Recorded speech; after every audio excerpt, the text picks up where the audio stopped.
Sawadee krap, I'm JP Mestanza. Welcome to Phuket Extra, brought to you by pvcphuket.com. Phuket's economy has been devastated by the COVID-19 pandemic measures banning international tourists. And that's the issue that was left out of yesterday's mobile cabinet meeting that took place in Macau, with the premier and cabinet ministers failing to even speak about the critical issue of restoring the tourism industry in Phuket. Instead, yesterday's cabinet meeting focused on farming, rising rubber prices, restoring and conserving marine life, proposing Thailand to be the home of the ASEAN Center for Public Health Emergency and Emerging Diseases, and quote, reducing poverty and improving people's lives by preparing them for change. As of last night, not a single member of cabinet had bothered to venture out to areas suffering heavily amid the economic crisis, notably Patong, Kata, and Karon, to see for themselves the extent of the damage done to local residents' livelihoods, although the Prime Minister did tour Phuket town. Premier Prayut Chan-o-cha and his entourage of cabinet ministers arrived on Monday at the Phuket International Airport and staged a cursory review of the screening procedures at the airport to allow foreign tourists. Even then, Prime Minister Prayut made sure to not speak a word about whether or not or when Phuket Airport will finally be approved to receive international tourists. Literally, while Prime Minister Prayut was parading through the airport, an empty Emirates Airlines aircraft landed at Phuket Airport, with Emirates boasting on a Facebook post that they were the first international airline to land in Phuket since its reopening for international travel, although, again, it was an empty plane. The best the island's suffering tourism industry received were words of support from Prime Minister Prayut for 13 initiatives presented by the Phuket tourism and business leaders to help develop Phuket and boost tourism to the island, which included a request to extend the moratorium on business loans, providing assistance to prevent layoffs, and reducing the land and building tax rate by 90% throughout 2021. Meanwhile, Deputy Prime Minister and Foreign Minister Dan Pramudwitnai did call for Phuket's post-COVID recovery to target key areas other than tourism, strongly noting that Phuket should broaden its economic base. For more, visit thephuketnews.com.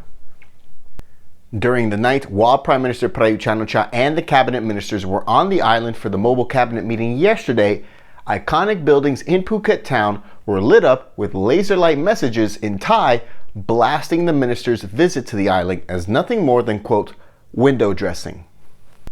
A litany of laser light messages were displayed on several buildings across town. On the side of the Sangun Pharmacy building on Talang Road, messages read, "The mobile cabinet meeting is window dressing," and "Phuket people paid expensive taxes but nothing improves." While on the Standard Chartered building on Phang Nga Road, it rotated through a series from "Freedom is raped" to "Wearing yellow shirt does not mean being a gangster and harm anyone," and at the unfinished Phuket Provincial Hall, the main message read simply, "Center of Phuket, when it will be finished." On the road at Surin Circle, better known as the Clock Tower Circle roundabout, was the pro-porn message, "Porn #hornyface," in reference to the government recent ban of the website Pornhub. The messages were used so that anti-government protesters in Phuket would keep their promise not to stage any physical demonstrations on the island while Prime Minister Prayut and the cabinet were on the island. For more, visit thephuketnews.com. Upon arriving in Bangkok, the Hungarian Foreign and Trade Minister tested positive for COVID-19, and he's being treated in isolation in Bangkok. Peter Sijarto arrived on Tuesday for a 2-day visit as a guest of the Foreign Ministry of Thailand, and he was the only one out of the 13 officials from the Hungarian delegation to test positive. He'll be returning to Budapest on a separate flight as the others later today.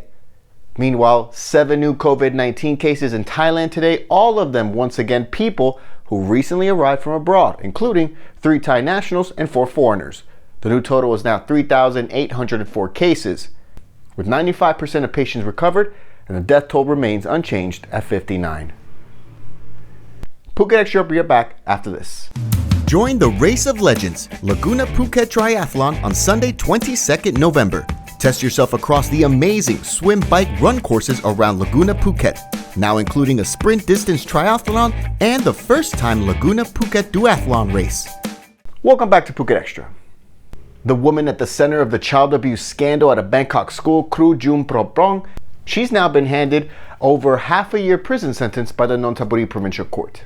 Kru Jum was found guilty of child abuse and assault, all in connection with CCTV footage that showed her abusing students in the class, slapping some of them, dragging them, and more.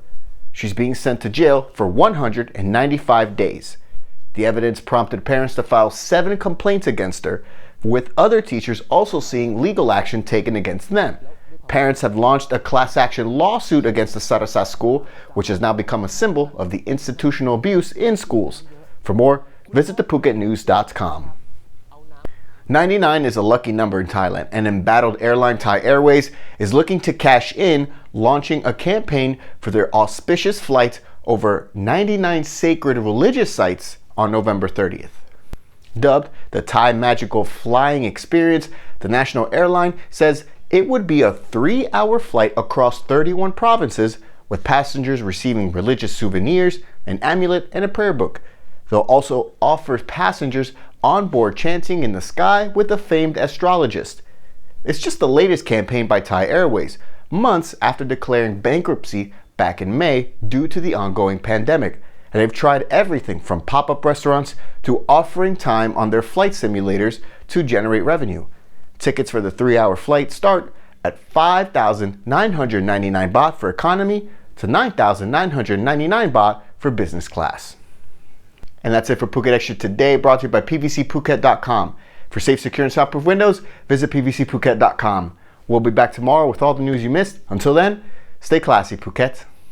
Phuket's rapid modernization has made it one of the world's premier holiday destinations. Investors can still buy quality condominiums for as low as $75,000, and luxury properties can go all the way up to 20 million. Condominiums in Phuket are a safe, secure bricks-and-mortar investment, offering foreigners freehold ownership. Call or email Thai Residential, Phuket's #1 trusted real estate advisor, to find your perfect Phuket property.